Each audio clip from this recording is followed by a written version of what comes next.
Scholars Unbound is a bi-monthly podcast or video series that showcases the voices of scholars who know no boundaries when it comes to the pursuit of knowledge. You will hear insights from their experiences as international scholars and how these influence their research, hoping to inspire future scholars to be fearless, global, and unbound. I'm your host, Dalia Simangan.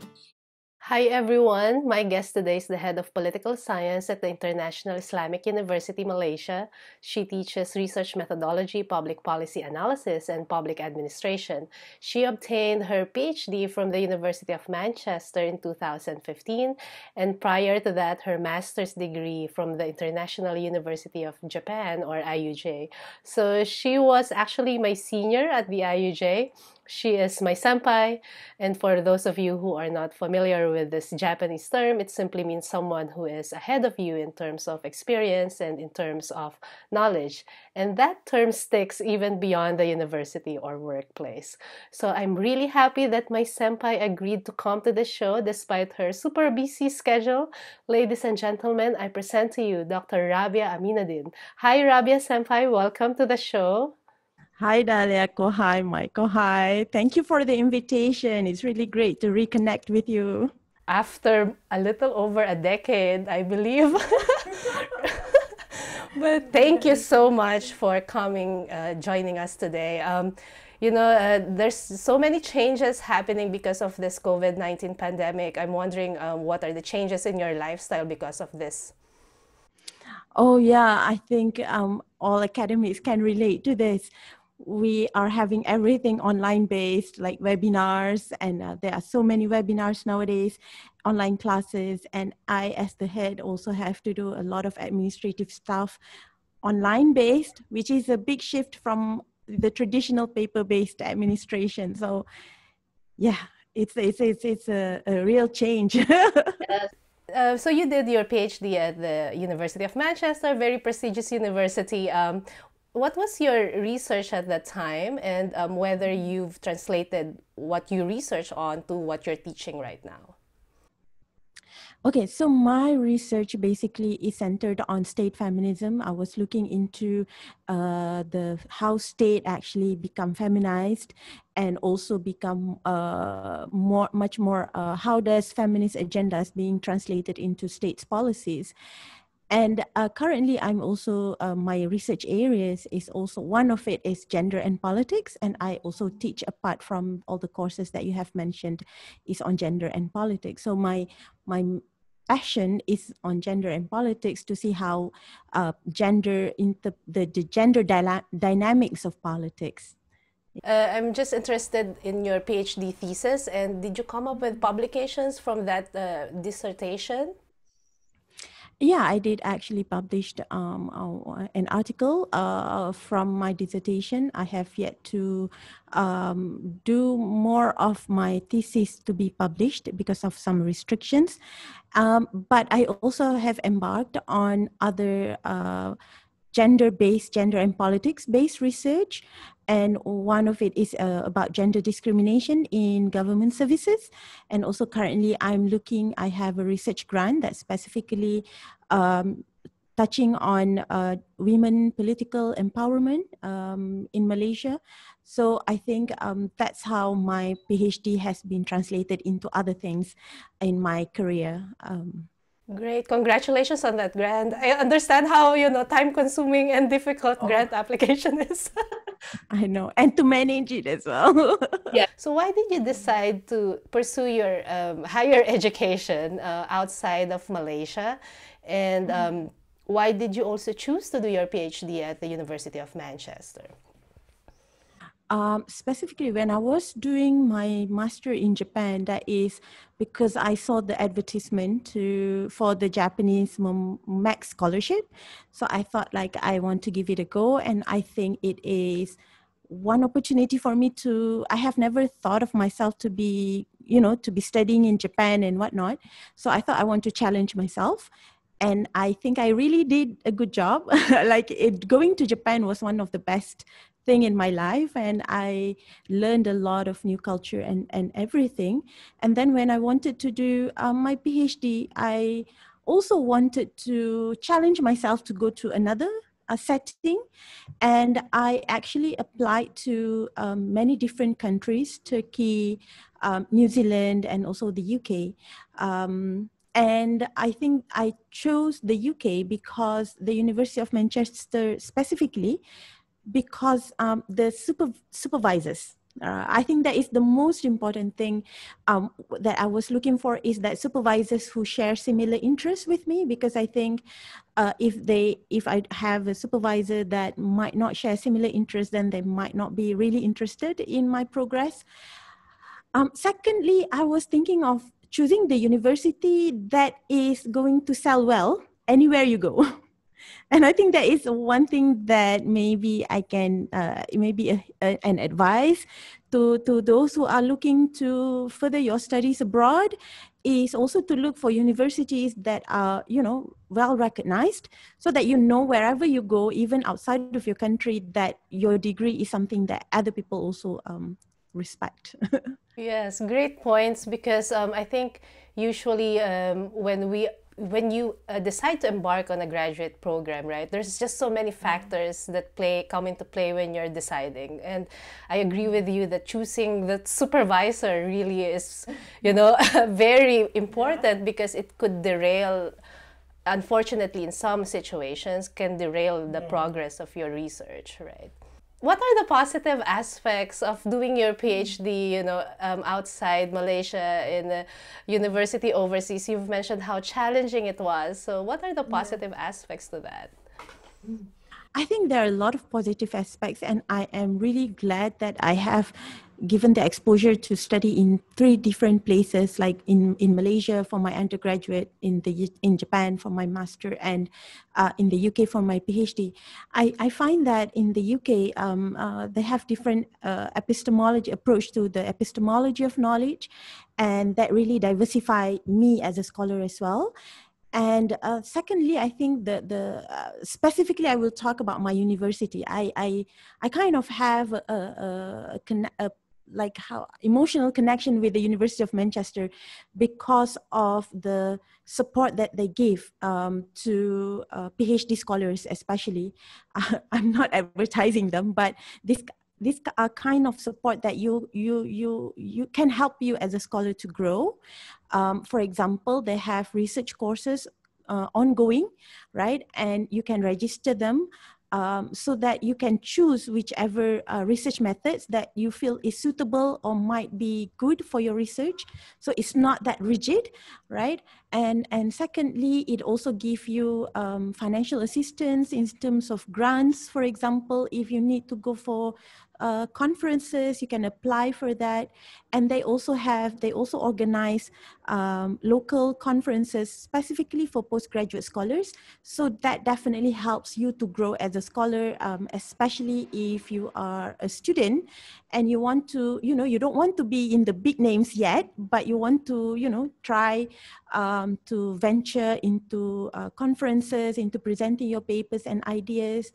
And lastly, I think, at least in my cluster, that the lecturers there were very welcoming of you as a PhD student, and they treat you as a scholar as well. So you often have these brown bag sessions where you can actually exchange ideas equally with them. So I think that is the good aspects of being in the UK, especially in the University of Manchester. So that's really positive, but I'm also wondering if there were several challenges that you have encountered along the way, being a scholar overseas. And if there were, then what are how did you overcome those challenges? Actually, I have quite, I think in retrospective, it was quite a challenging moment, especially if you are a foreign student. First of all, I think one of the challenges is the bureaucracy. If you are a foreign student, then you know how difficult it is to extend visa and all those bureaucratic matters. To get houses, for example, you have to get local guarantor and things like that. But in terms of bureaucracy, I'm also glad, even though there were some glitches, but the university and my sponsor both were very helpful. right? So I think that kind of support from the university that you are going to study is also very important. Secondly is Islamophobia. I'm not going to, I think that is one of the most challenging part of me being in the UK, is that I do face some Islamophobic reactions from some people. Um, I've been yelled at, spat at, and those are the things that sometimes it makes you feel like, is this the right place or not? But then you, as a learned person, you learn to also identify the socioeconomic status of those people. You try to understand their position as well, and why they have certain resentment to you, perhaps because they see that you are, you were someone that they can throw their anger at, right? Those kind of things. But I think I always remind myself that this is not the reflection of the whole society. You meet some negative people, but you also meet good people along the way as well. Other than that, you if you are, sometimes you can get lonely, especially during festive seasons, and of course you have your friends, but you also sometimes want your very close friends and your family members to be with you. um, but I think those kind of challenges, especially if you are feeling lonely, you are feeling stuck, I think you have to go out and try to refresh yourself and remind you that this is like, the how to say this, the not obstacles, but just temporary matters before you get the end, towards the end of the journey. Thank you, Rabia Senpai, for sharing, so for the courage of just sharing those stories. Because, as an external observer, I haven't been to the UK. I always consider the UK as, very diverse and very welcoming to this different perspectives. But unfortunately, this micro racisms and micro, aggressions do happen on an everyday basis.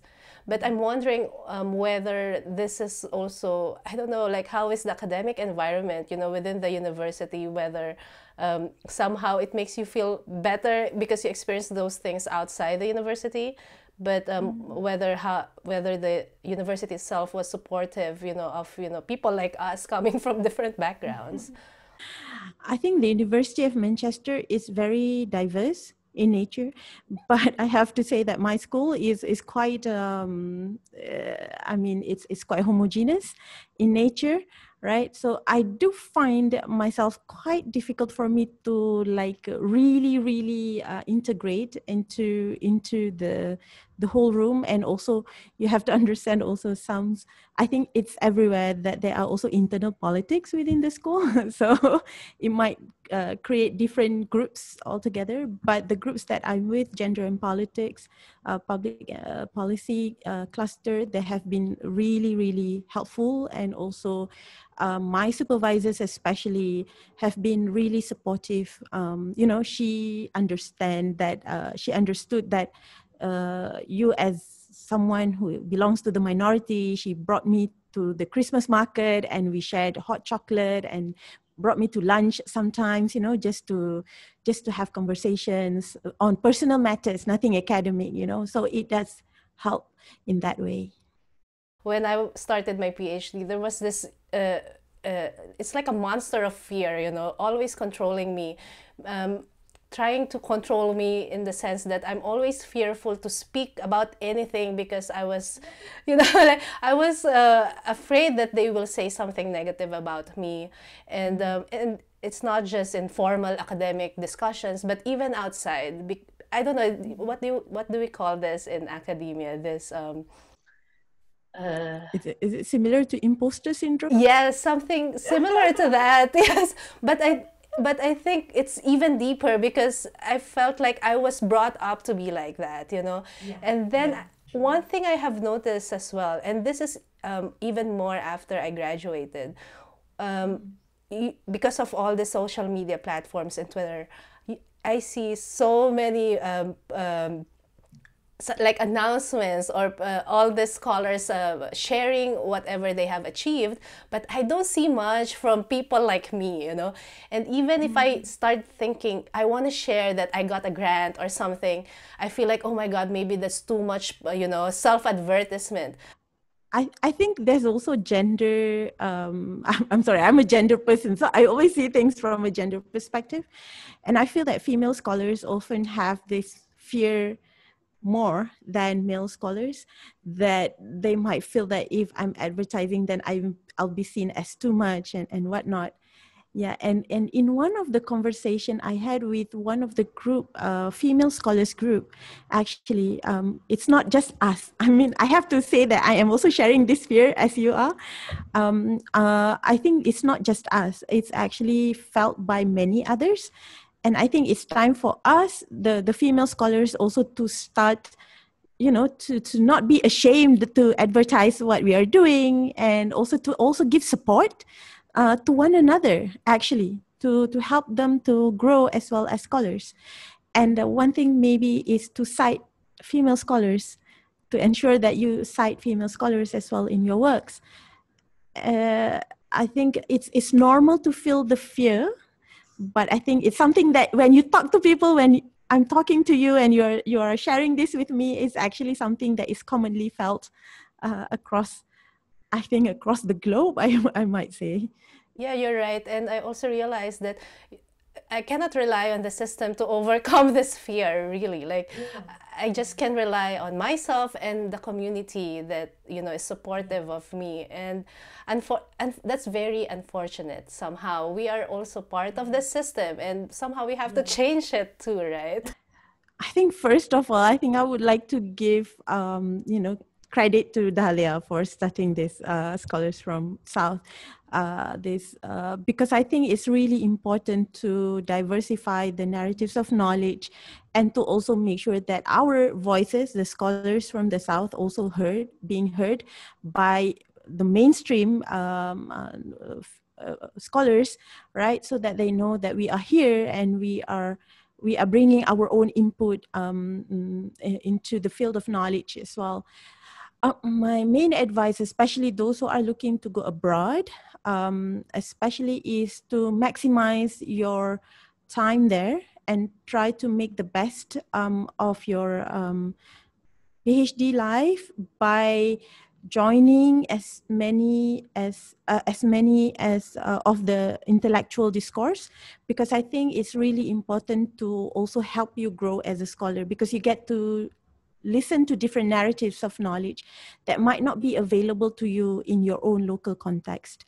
And another thing is that when you are going for study, I think it helps also to see it in the long term, like where do you plan to go, and what are you planning to be in the next 10, 15 years, so that it will help you also to choose which university, which specialization that you want to do.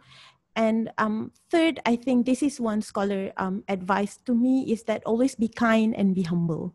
It will bring you far.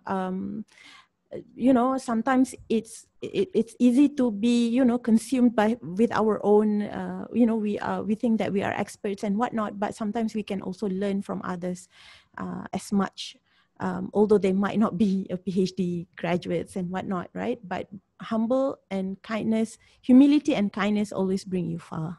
And I think it's also something that we have to, perhaps we have to start to be, to actually encourage one another. I think to have a network of support among scholars, especially young scholars from the South, right? Like what you are doing, I think that is really great. And this is one way. I think I think what you're doing is going to pave ways for our juniors, for the juniors of the juniors to have better path to promote themselves and to be recognized. Thank you, Rabia. But I consider this as not my own doing, but our collective, initiative. So thank you so much for the encouraging words. My last question for you is if through, based on what you have experienced throughout your academic journey, what advice you could give to those who are listening or watching us right now. The Scholars Unbound, one of the aims of the Scholars Unbound is to, as you've mentioned, diversify all these narratives about the academic journey and also the scholarship itself. So what advice you could give to them? I think don't feel disheartened when you face criticisms. It's easy for especially young scholars to feel that they feel like sometimes they've met a stumbling block once they are being criticized. Sometimes you can be criticized harshly, but and then if you are trying to publish, you might get rejected after all those hard works. Don't feel disheartened. Do share your frustration, your disappointment with other people, and then let's get back on track and try to prove ourselves. And I think that is one of the most important thing. And network is really important in academia. So, try to make as many networks as possible. Yeah. Thank you so much, Rabia Senpai. Thank you for reminding us how to be strategic in our academic pursuits, and also, more importantly, how to be kind. It was so great talking to you, and thank you so much for sharing with us your experience today, because your story and your perspective pluralize what we know about the academia. Thank you for listening to this episode. Please consider leaving a comment or rating at iTunes or any of your preferred podcast hosting platforms. For details about upcoming episodes and how to support the Scholars Unbound project, visit daliasimangan.com/scholars unbound with the link in our show notes.